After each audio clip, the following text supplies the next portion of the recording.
guaranteed a loan for a church who had its own, and still does, its own charitable status. So that loan is separate from us, but we guaranteed it because Legacy at the time asked us to, because it was a beginning church, to guarantee that loan, which we were more than willing to do.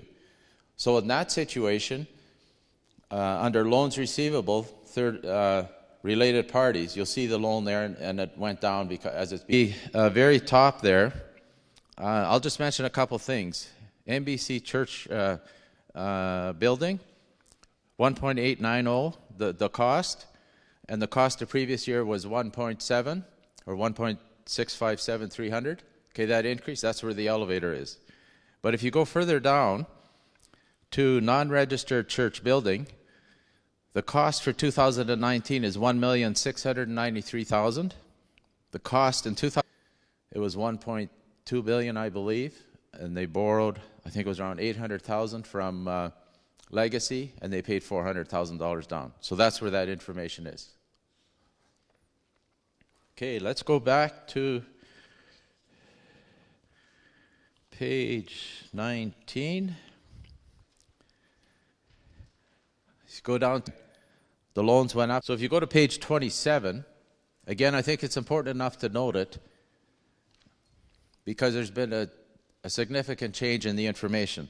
So there you'll see the loans, the 3 loans that we have guaranteed as an MBCM board. The first one, of course, is the one I was talking to. That's an independent, standalone church that has its own charitable status, but Legacy asked us to guarantee the loan for financial reasons, again, which we were glad to do. So only the loan is listed in our information. The second one is a building that was purchased a few years ago, which is an MBCM church plant using our charitable status. So we record the building as well as a loan. And then the last one is the church building that was just purchased by the other church plant, which again uses our charitable status. So that's the balance of their loan. And you'll notice in 2018, there was no loan for that.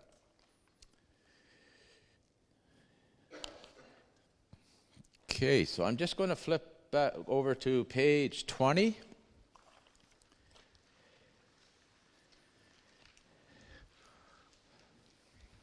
And just highlight some of the information, primarily on the 2019 actual. You'll notice that the just to the left of that, the 2019 budget, there's a whole bunch of numbers in there, and then the actual. And then you'll notice there's a whole bunch of gaps. There's a whole bunch of blanks in the budget, and then a whole bunch of numbers in the actual.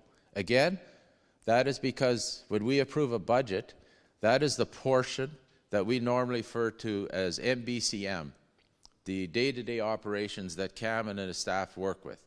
All of those other numbers are related to the Henderson property, to the 2 church plants, etc. So when the actual comes out, we record those numbers. So if you look at, and again, what I was mentioning earlier about thanking all of you as churches, I don't know if you were colluding with each other or what, but when you have a budget of $500,000 and all 50-some churches in Manitoba get together, and you get $497,300, I have to compliment you. That's about as close to 500 as you can get without actually reaching it. So celebrate that number. It's just super. Again, the support that we've been getting from all of you throughout the year. The next line, you'll notice non-registered church donations. So that's the financial information from those 2 church plants, $297,000. If you go down under expenditures, non-registered church expenses, $263,000. So those are basically a pass-through information, but because they use our charitable status number, which basically means we're accountable to you for everything that happens in those churches, that's where that financial information is. The other thing that happened this year, I mentioned earlier that our cash increased several $100,000. Overall, we basically had a break-even year, which in ministry often is a very good thing. And then the reason our cash increased is estate gift. We have so many generous, caring people within our midst that many of them include us in their estate planning. And that's what happened this year, so we received estate gifts of over $200,000. You'll see there Henderson property income, so that's a rental income from the Henderson property.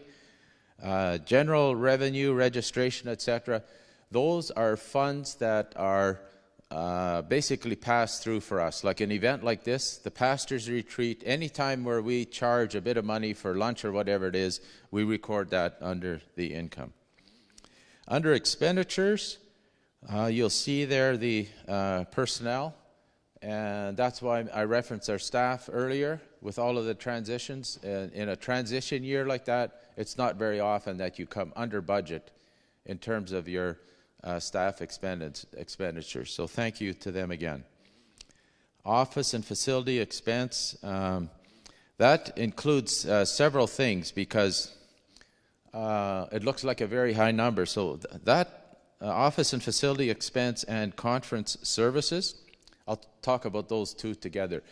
The key items in there, I'm going on memory here, I think about $83,000 is for expenses for the Henderson property. So we have a revenue of $114,000 at Henderson and expenses of $83,000. A big ticket item, I think we're the only province in Canada that does this. The insurance policy, we pay that on behalf of all our member churches here in Manitoba, and that cost is $54,000. So on your way out, if any of you want to pay for that insurance, some or all of it, I mean, we're very open to have a conversation. But at the same time, I'm being a little silly sometimes, but my board is very patient with me, is we are more than willing to pay that on behalf of all the churches because it's a very valuable tool that we need to use for ministry. And the other thing, and this is very much a ministry priority for us because pastoral support is a huge ministry that we participate in, is we help pay for the pastoral retreat in the amount, I think it's around subsidies. Though there's primarily two things in all the transitions, etc., that we went through. Every board across the country, we've all gone through that. So those funds go to two places. MBBS through Concord, supporting Andrew's position, and Simon House Bible Camp. So I think I'll stop there. There's lots more information there. If there's any questions. So are there any questions for Harold? We're going to have a mic. Amanda has a mic. So Barry, do you want to come? Okay.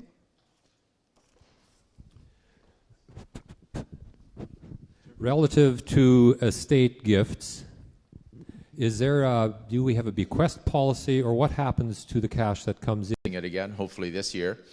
When that money comes in, we want to look at all of those funds and develop some policies. One of them being, and that's why it's so fortunate that we have that money right now, because the way church donations in your churches, and it's no different for us, is I believe about 25% of our donations come in the last 6 or 8 weeks of the year.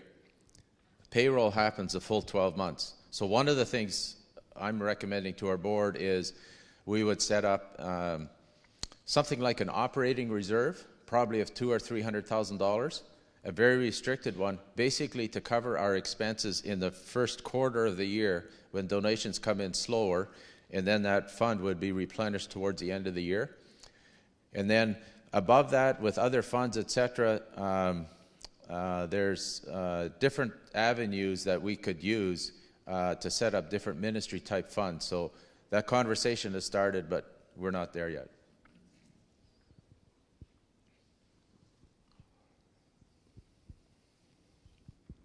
Other questions for clarification on our financial statements for 2019?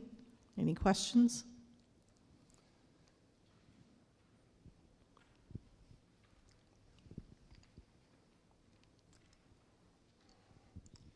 This is a minor question, but on page 27, note 6, there are 4 letters that I don't understand. HCIC. House of Covenant International Church.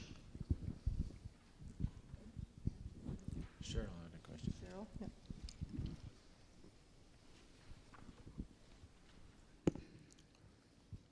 for explaining that MBCM pays the safe place policy and so on. I think that's huge. I think that has to do with things I've known in this MBCM for 30 years in terms of seeing far and thinking beyond ourselves and thinking beyond individualism. And so I just want to thank you for that in any way that message and that way of doing things can spread and so on. Want to encourage MBCM staff and board to do that. So thank you.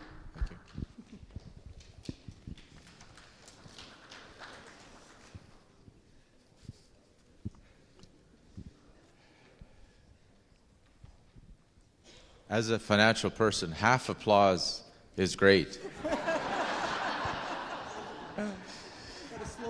Yeah, slow clap. Yeah. Yes, Ken.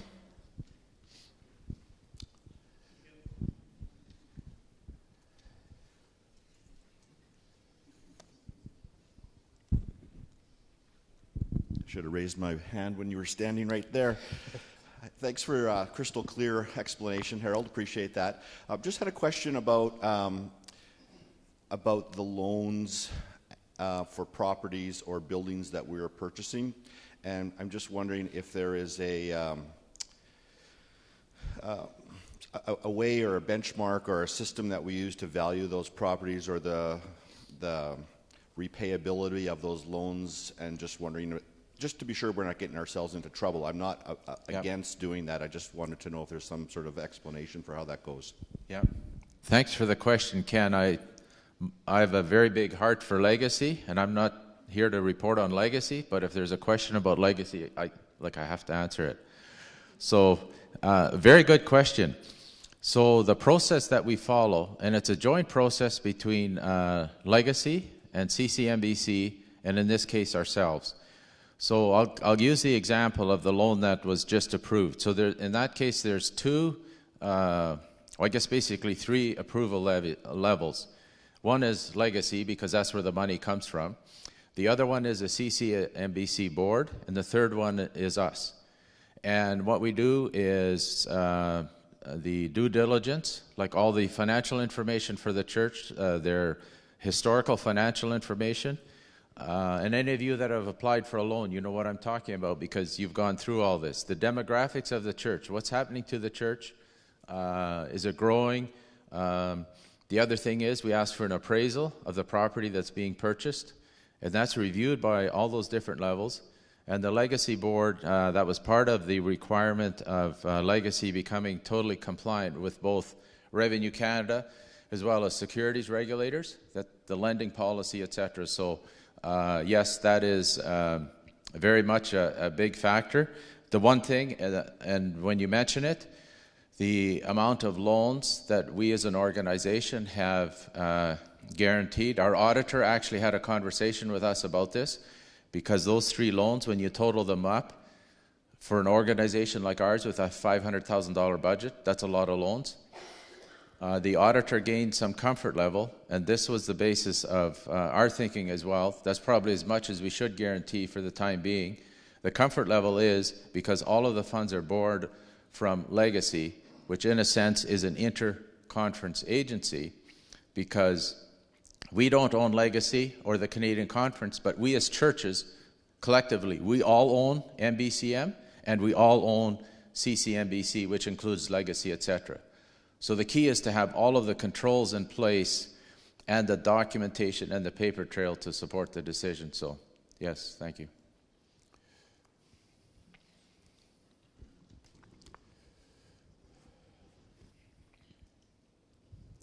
Thank you for that presentation, Harold. Okay.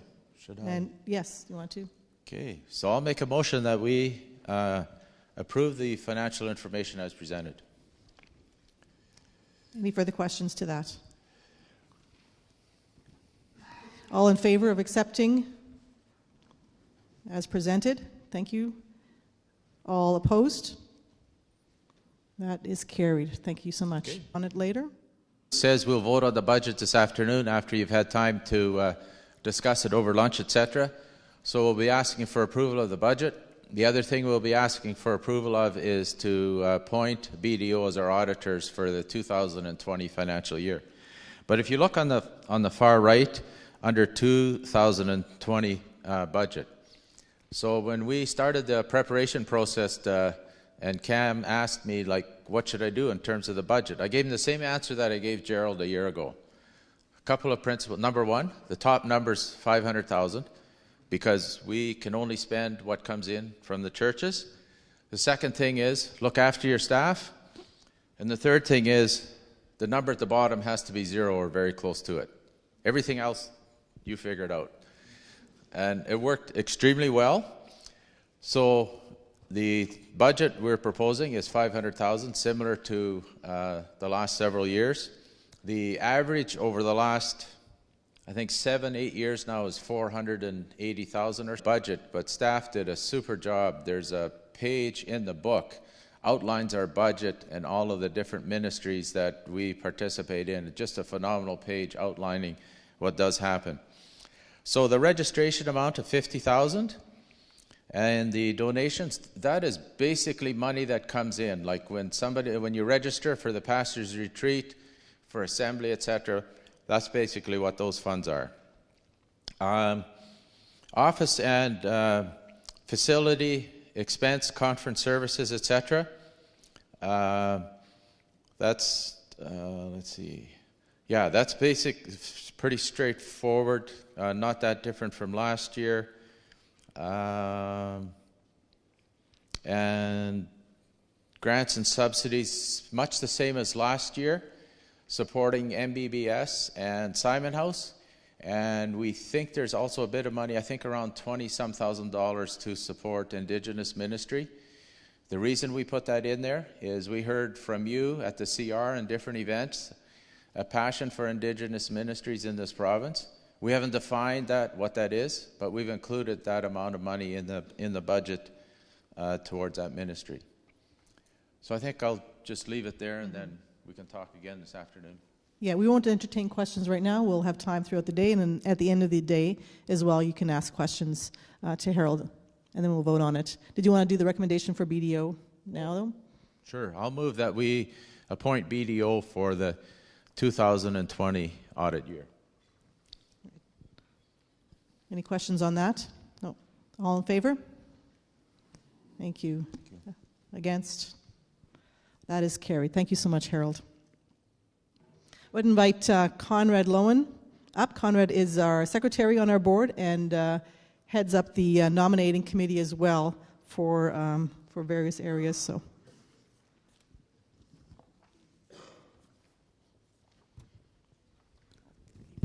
Thank you, Ruth. You will find your nominating slate on page 15 of your booklet. As you're turning there, just a couple of comments, at least one correction that needs to be made under MBCM representative on National Board of Faith and Life. For Christine Longhurst, the date there is not 2022, but it should be 2024. So if you could make that correction, 2024 is the term end date for that. You will notice that there are a few places where it says vacant. We are continue to work to filling some of the places. When it comes to, you will notice under CMU Council, we are still looking for one more person to sit there. In conversation with Cheryl Pauls, we are looking for someone who perhaps would fit in the rural area of our province. And so if you are in a rural church, please either come talk to areas. Please, let's have a conversation there. And then also Eden, we're still looking for two. You will also notice that there is a vacancy under our MBCM board along the lines of treasurer. About a week and a half ago, Wamba emailed and asked me if there were any updates that could be put in here, and I specifically relating to treasurer. My response back to him was no updates. I have not received or experienced this much rejection since high school. I started to think that perhaps it was me, but then I realized it's just that Harold has done such a phenomenal job as our treasurer that no one feels they can follow in his footsteps. To which Harold has said that he will gladly stay as treasurer if someone else becomes moderator. We are in conversations, continuing conversations regarding treasurer. But again, if you know of anyone who has some financial acumen, Harold tells me you do not need to be an accountant to be the treasurer, but obviously having a good sense on numbers helps. That's why I will never be the treasurer ever. So those are you do have your slate before you with, as I said, a couple of vacancies. And I guess I move the affirmation of the nominations as slated in your book. Thank you so much, Conrad, and for all the work you've been doing as well. Any questions?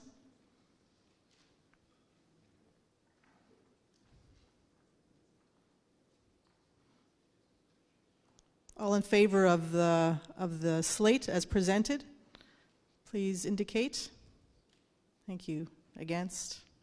That is carried. Thank you so much. Thank you for all those who are serving and are agreeing to serve. Later this afternoon. So that's the paper that's going around. All right, so here's my report from the Provincial Faith and Life team. I'll start with credentialing. One of the things that we do at Provincial Faith and Life and here in the province and across the country is we credential our pastors, all of them. We want to hold our pastors, we do hold our pastors to a high standard. And that's a nationalized process where our pastors get to engage in their areas of faith and practice, and that's something we work at here. There's a few steps to credentialing. There's some required reading. There is an extensive questionnaire that each pastor completes, and there's an interview with the Provincial Faith and Life and perhaps a guest or two where we discern and celebrate the calling and giftedness for pastoral ministry. A final requirement for credentialing is attending pastors' credentialing and orientation, which happens every year somewhere in the country. This year it happens to be in Abbotsford on May 26 to 28. There are some pretty reasonable flights these days to Abbotsford, which is convenient if you happen to have a pastor in your community that might consider going, but it'll come back nearer here at some point in the future too. But if there are pastors in your churches that you see or you know that might need to engage this process in some way, please keep this in mind. Engage with us. We'd love to help. Need for people to serve in the Provincial Faith and Life space. I'm going to point out just the two primary areas that we kind of requirements. It's good to have some experience in ministry, some good foundation theologically and in practice. Those are things that we really appreciate. And so if that's something that might interest you, that would be great. The other area of work that the Provincial Faith and Life team experiences is in the area where big challenging kind of conversations come up. What do we do about this? How should we advise our churches or our leaders to approach this area? So we gather around conversation. Those can happen in email or in person or both. And so those are the two big areas of work that the Provincial Faith and Life team spends. So if there is someone in your church, maybe it might be you, but it might be someone in your church, in your community that you know who's got some experience, has a good foundation of theology, has some interest in this space provincially and perhaps nationally as well, I'd love to have a conversation with them or you about that possibility. So please keep that in mind as you go. Last thing I'll mention, on the inside of the very back page of your book is a poster sort of sized advertisement for an event that's coming to Winnipeg. One of the challenging conversations we've been working on in recent days is in the area of equipping our churches and leaders to enhance inclusion and relational care for LGBT plus people. And that's what this event is focused on. We're hosting this event is from MBCM. It's called Posture Shift, and we're hoping it will be a resource for us. It's 2 days. Your Provincial Faith and Life team, which at the moment is 3 people, is Christine Longhurst, who's over there. Hi, Christine. And Walter Fast, who's today preparing to embark on another one of his grand adventures that he calls a sabbatical. He's traveling around the world visiting missionaries, so he's preparing for that. We all had the opportunity, and myself, we all had the opportunity to attend Posture Shift in Ottawa this past November. We each found it to be meaningful in different ways and in similar ways, and we highly recommend it for each and every person, certainly in this room and beyond. Many of you are registered, that's great. We look forward to having you there. If you're not, please consider this carefully. We think this will be valuable not just for you, but for the people in your community. Please consider this. You can find that registration information at postureshift.com on our MBCM.ca website. And when you register, there is a code that you can put in to get $20 off. I'm not sure if that's on the poster, but it's MBCM20. And if you don't remember that, you can certainly connect with us to get that $20 off per registration fee. Or you can spend the whole amount and give us an extra $20 to help pay for the cost of it, which is fine. That's it. Thank you. Thank you, Jason. Thank you for sharing.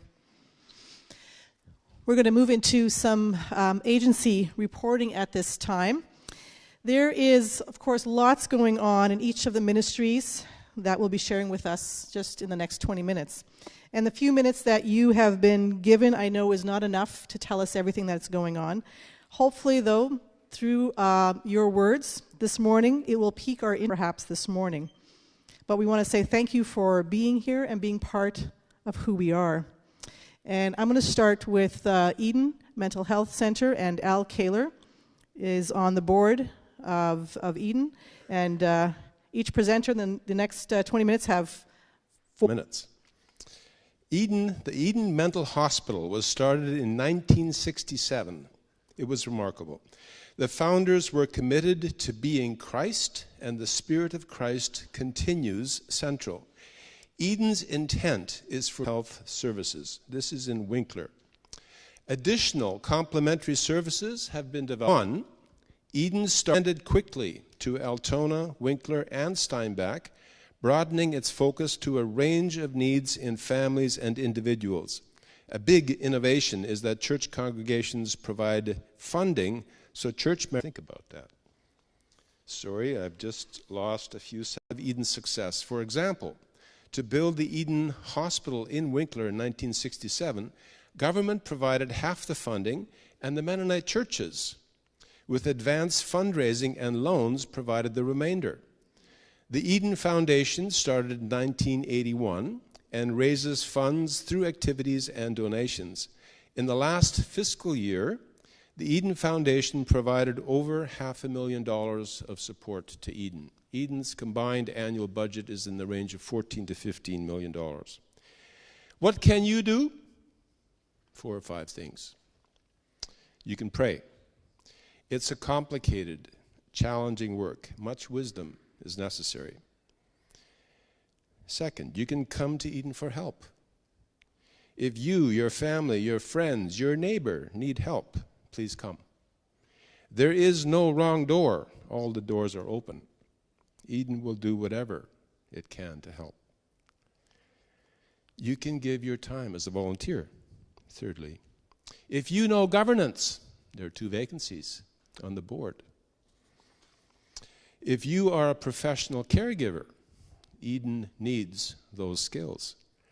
If you want to help raise funding, Eden Foundation may have a role for you.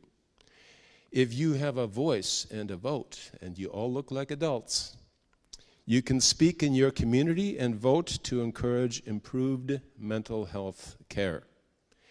If you have ideas and wisdom, please speak to one of its boards.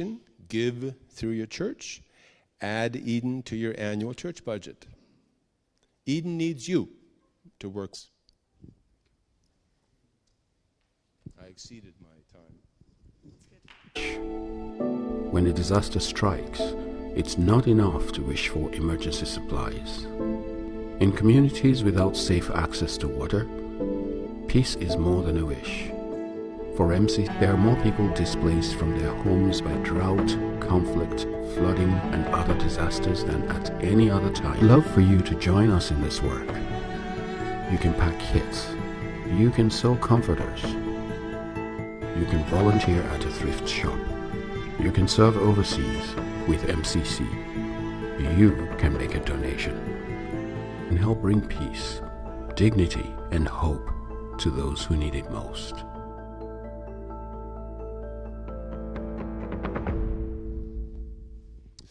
That short video piece had a number of vital images, and I want to draw your attention to two of them, and then encourage you to come pick up one of these brochures at our table in the foyer.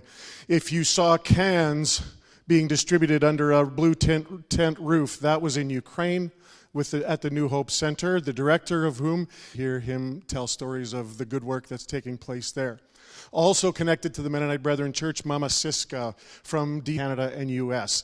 And we've got public opportunities for you to have and are taking place. You saw blanket tying images in this video. All of those were shot in Manitoba at North Kildare. Great winter warm-up. We aimed to tie 6,500 comforters that day and in the days leading up to the end of January, a week later, but they were tied in the same month. So this is 3,500 of those were tied in Manitoba. You? Yes. Mennonites across the conference denominational spectrum and beyond, Hutterites, with respect to the theme in the centennial, which is a focus on facilitate the private sponsorship of refugees. And the Canadian government will assign to MCC Manitoba 100 slots for 100 privately sponsored refugees in 2020. Our office has received refugees to Manitoba in 2020. Did you see the math? Nearly 80% will exceed the quota given to us.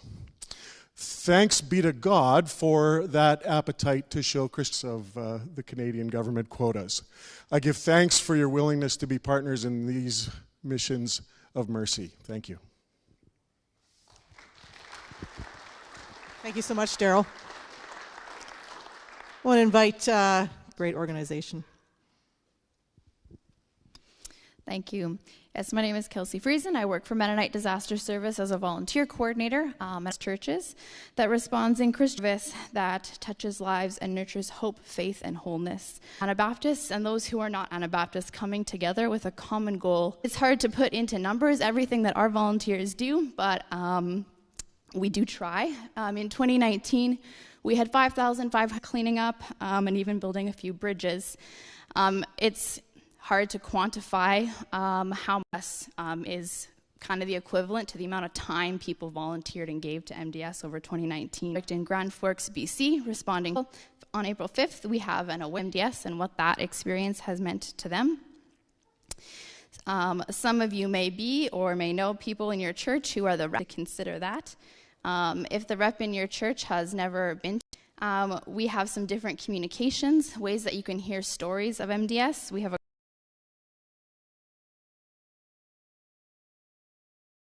that receive assistance and also updates about needs that we have. And we love to share stories of MDS and we love to hear those and get those out there.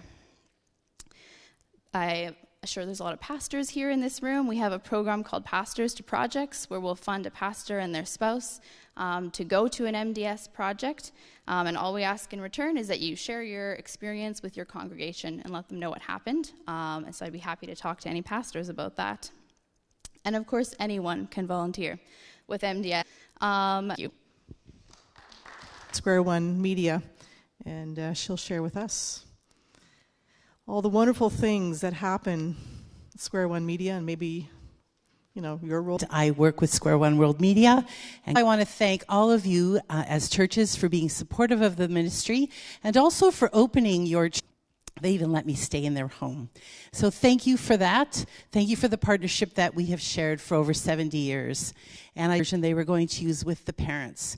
And so Irene will be heading to Alberta, speaking students as a part of it that are going to use. The other thing that is exciting for us is that our Russian colleagues have moved to Winnipeg, and Ella's Backyard, which is our premier Russian ministry, will be made now here in Winnipeg due to challenging political issues in Russia. And so if you think of us, you could really pray for that ministry and its outreach. It has reached over 2 million views, and I ran into a couple from Latvia and let them know about the program, and so they said they would check it out for their small child. And we know that Russian-speaking people are all over the world, including Japan, and we know that the outreach of Ella's Backyard is huge, and we're excited about the possibilities of it now that it's being produced in Winnipeg. And the last thing I want to mention to you is that Micah's Super Vlog, which is our animated children's show, is being streamed all over the world, literally. And it's exciting to see how different streaming services have come to us, the latest being out of Denmark, asking for the show and to have it be on their streaming service. And we have many resources that you can use as a church, as well as giveaways at the table, so please come and see me. Video from a 6-year-old boy. Full of some of their services and their ideas.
How come we're not cool? Welcome back.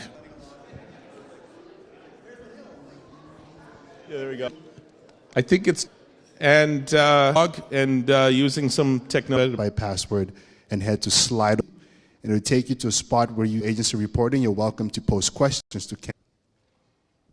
Great. Now and noon, we are going to hear short updates from 6 different minutes to interact, to ask questions, and then lastly, we'll end with Elton and CCMBC, and he'll have a bit of a longer time, and then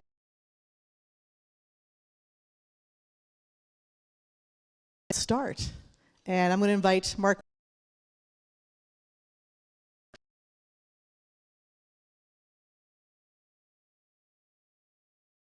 So we are, I'm not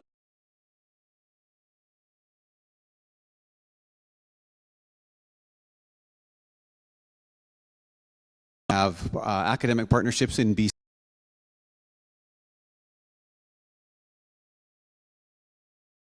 Country. My office is in Langley. Most of our offices are in BC, and then Pierre and Andrew, of course, who you know well, are here in Manitoba. We had 8 students in our first course, and then we have been getting any information from us. You know that in this room are those people and represent those churches that has your whole pile of hassle and time.